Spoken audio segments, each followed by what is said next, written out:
నరేంద్ర మోదీ గారి నాయకత్వం, గారి నాయకత్వం, పురంధేశ్వరి గారి నాయకత్వం. భారత్ మాతాకి, భారత్ మాతాకి.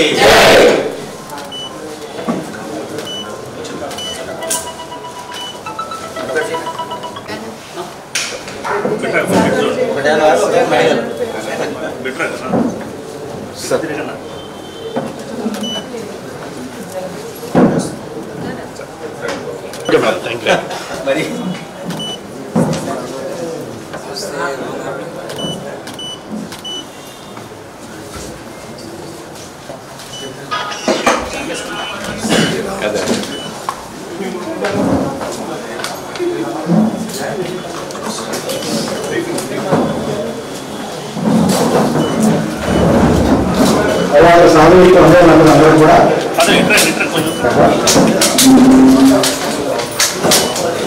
పాత్రికేయ మిత్రులందరికీ ముందుగా నా నమస్కారాలు నేను తెలియజేస్తున్నాను.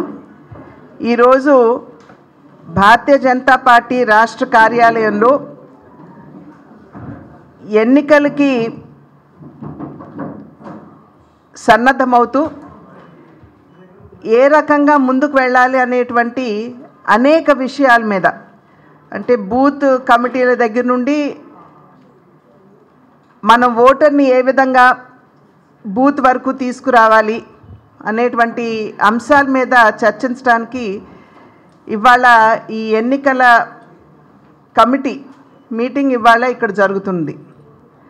అయితే ఈ సందర్భంలో మొన్న కూడా నేను చెప్పడం జరిగింది, ఏదైతే ఈ దొంగ ఓట్లకి సంబంధించినటువంటి ఆందోళన ఉన్నదో, ఎలక్షన్ కమిషన్ ఆఫ్ ఇండియా ఇచ్చినటువంటి గైడ్లైన్స్ని కూడా ఉల్లంఘిస్తారనేటువంటి భావన చాలా గట్టిగా మా అందరి మనసుల్లో ఉన్నటువంటి విషయం.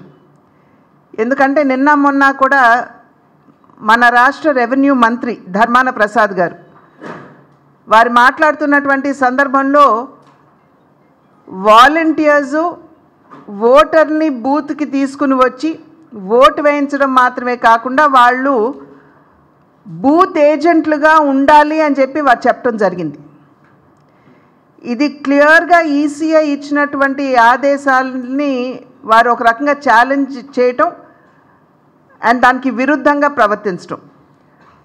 అది మాత్రమే కాకుండా ఫిబ్రవరి 2వ తారీఖున ఫిరంగిపురంలో రాష్ట్ర ముఖ్యమంత్రి గారు జగన్మోహన్ రెడ్డి గారు వారు కూడా ఇచ్చినటువంటి పిలుపు ఏమిటంటే వాలంటీర్స్ సీనియర్ సిటిజన్స్ అందరినీ తీసుకురావాలి అని, బూతుల దగ్గరికి తీసుకొచ్చి వారిని ఫ్యాన్ గుర్తుపై వేసే విధంగా వారికి స్ఫూర్తినివ్వాలని 2వ తారీఖున వారు నిర్వహించినటువంటి సభలో చెప్పినటువంటి విషయం.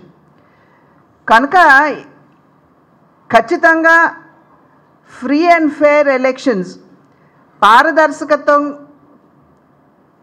ఈ ఎలక్షన్స్ జరుగుతాయి, నిర్వహించబడతాయి అనేటువంటి భావన చాలామందిలో లేదు. ఒక రకమైనటువంటి ఆందోళన ఉన్నది.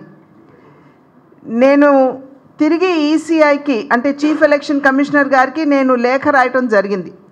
ఈ విషయాలన్నీ కూడా వారికి తెలియజేస్తూ, అంతకుముందు ముఖ్యమంత్రి గారు మాట్లాడినటువంటి మాటలు కావచ్చు, నిన్న మొన్న ధర్మాన ప్రసాద్ గారు చేసినటువంటి వ్యాఖ్యలు కావచ్చు, వాటిని పొందుపరుస్తూ వాటి యొక్క కాపీలతోటి నేను సిఈసి గారికి చీఫ్ ఎలక్షన్ కమిషనర్ గారికి పంపించడం జరిగింది. కనుక ఇవాళ పారదర్శకతో ఎలక్షన్స్ ఫెయిర్గా చేయవలసినటువంటి బాధ్యత ఇవాళ చీఫ్ ఎలక్షన్ కమిషనర్ గారి మీద ఉన్నది అని చెప్పి మేమందరం కూడా భావిస్తున్నాం. ఈ సందర్భంలో మా కార్యకర్తలు 2 రోజుల క్రితం నుండి ప్రజాపోరు యాత్ర ప్రారంభించారు. ప్రజల వద్దకు వెళ్ళడం, రాష్ట్రానికి దేశానికి భారతీయ జనతా పార్టీ ఏ రకంగా సేవ చేసింది అనేటువంటి విషయాల్ని వారికి తెలియజేస్తూ ఈ కార్యక్రమాన్ని చేపట్టి ప్రజల వద్దకు వెళ్ళినటువంటి సందర్భంలో ప్రజల వద్ద నుండి అనూహ్యమైనటువంటి స్పందన భారతీయ జనతా పార్టీకి వస్తుంది.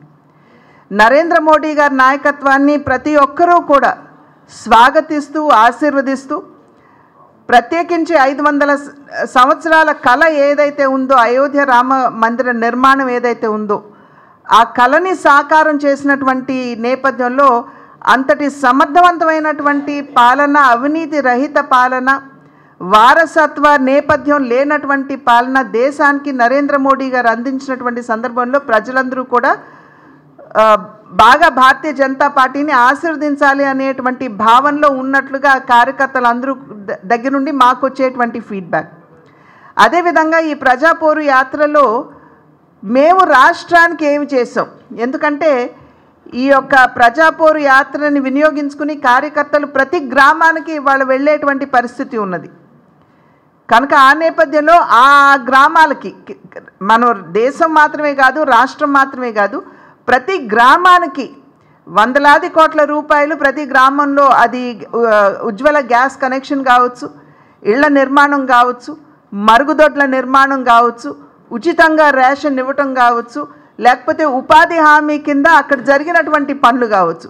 కనుక ప్రతి గ్రామానికి కూడా ఇవాళ వందలాది కోట్ల రూపాయలు కేంద్ర ప్రభుత్వం నుండి అక్కడ అభివృద్ధి కార్యక్రమాలకని చెప్పి వచ్చినటువంటి నేపథ్యం కనుక ఇవన్నీ కూడా వివరించి ప్రజలకి తెలియజేస్తున్నటువంటి సందర్భంలో వారు సైతం భారతీయ జనతా పార్టీని రాష్ట్రంలో కూడా ఆశీర్వదించడానికి ముందుకు వస్తున్నటువంటి నేపథ్యం కనుక ఆ విషయాలన్నింటినీ కూడా చర్చించుకుంటూ మనం ఏ రకమైనటువంటి కార్యాచరణతోటి ఎన్నికల దృష్ట్యా మనం సంస్థాగతంగా మన బలాన్ని బేరీజ్ వేసుకుంటూ మనం ఓట్లు ఏ విధంగా తెచ్చుకోవాలి అనేటువంటి విషయం మీద ఇవాళ దృష్టి సారించి ఆ విషయాలన్నింటిపై ఇవాళ చర్చించడం జరుగుతుంది.